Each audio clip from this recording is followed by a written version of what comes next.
I was so excited that we were going to do this. I had this little conversation this morning, and I was thinking about, as I was leaving my house, you'll hear why that's relevant in a second. I was thinking about another metaphor for this, this parable or whatever, this aphorism. How can you see the speck in your brother's eye when you have a plank in your own eye? And I was thinking, how can you clean the baseboards of your neighbor's house when you don't clean the floorboards of your own house? I was just thinking about how this story is so I don't know. I feel like this is one of my favorite little statements of Jesus. Why would we pick this one? Well, Just thinking this. I think it has some parallels to the forgiveness as well. The judging, in a way, is you're judging something somebody's doing, and then what? You're going to be picked about it. You're going to be hurt about it. You're going to remember that. You're going to criticize them. And it's got this same sort of give what you get thing. Like if you're going to judge someone, how about yourself? And frankly, I think you're judging someone else so you can divert and trying to think about what you yourself are doing. So that's why I picked it, because I think that's the other piece of these two chapters that can be really difficult, but are super key. They're just little essential minutes. Has that been true for you? Have the things that have been really hard for you to forgive been things that you hold against yourself? Like, is your judgment of other people, does that taught you something about your own self-criticism or your own kind of negative internal voice? Yeah, no, I think there's some truth to that. Okay, so macro level, micro level. Macro level would be, I quit drinking at 21, and that was with good reason. So when I see people who have alcohol or drug issues, I go, hey, this is not so simple. Cut these people some slack. You don't know what they're going through. But if you have some idea of what they're going through, it makes it a little easier to do that. And then micro level, this is a bizarre one, but it comes to me all the time, is when you're trying to do something and you want to do it right and you're struggling with it. So the dumb example is yoga class. Because in the yoga class I go to, they often don't fix people's postures, which just ticks me off. Because the first type of yoga I did, posture was everything, the teacher was going to fix you. So I'm watching, half the room doing it slightly wrong, and it's just pissing me off. But I will get caught up with what someone else in front of me is doing wrong. And then it's like, oh, shut up, stop it. Just zone out, look at yourself in the mirror, think about your body, and generally do your own thing. So I think it does that benefit. So what is the relationship for you between judgment and forgiveness? Like, have you been successful at forgiving yourself enough to be able to be less judgmental? Like, what's helped you become less judgmental?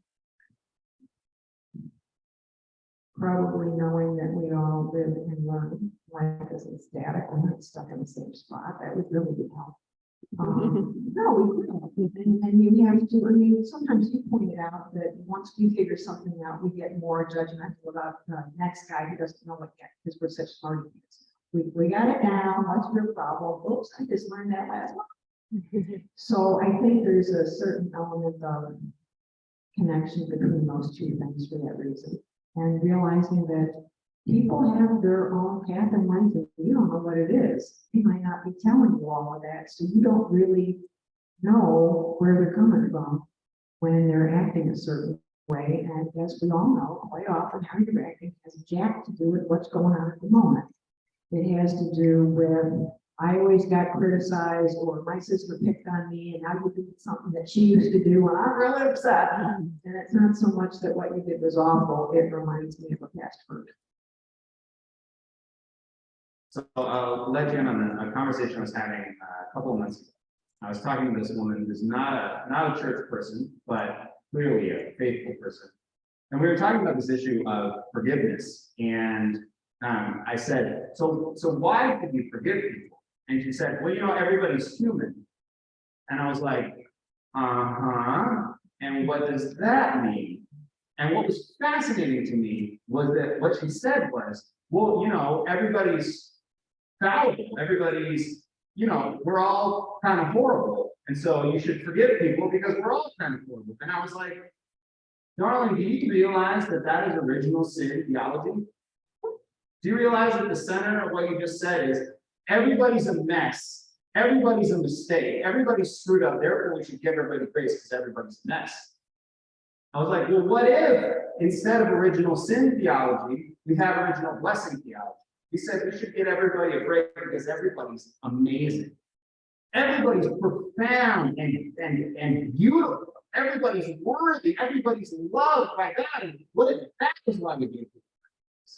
Not because they're a hot mess and we don't expect anything from them, but because maybe our lack of forgiveness is actually preventing them from being able to be. And she was like, I didn't realize I believed that.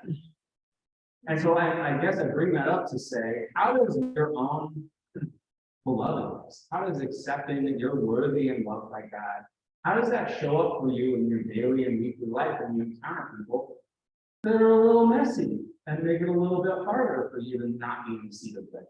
How does your own belovedness affect that? Well, treat others like you'd like to treat yourself. So if I would like someone to cut me some slack, I should try to cut other people slack. And being kind is an important element of love.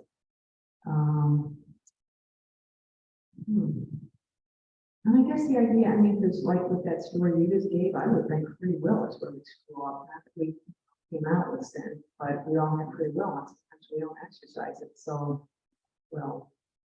And I think that sometimes if you are able to show other people that it's okay, or simply let them talk about what's going on with them, it's enough for them to maybe see an opening to make a change.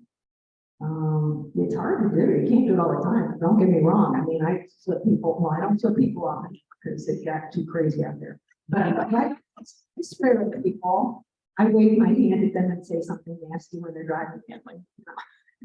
So, but no, I think that belovedness piece comes into play in the sense that if you're recognizing it in yourself, you are seeing it in other people also, because you're not so unique. We are all children of God. Love that.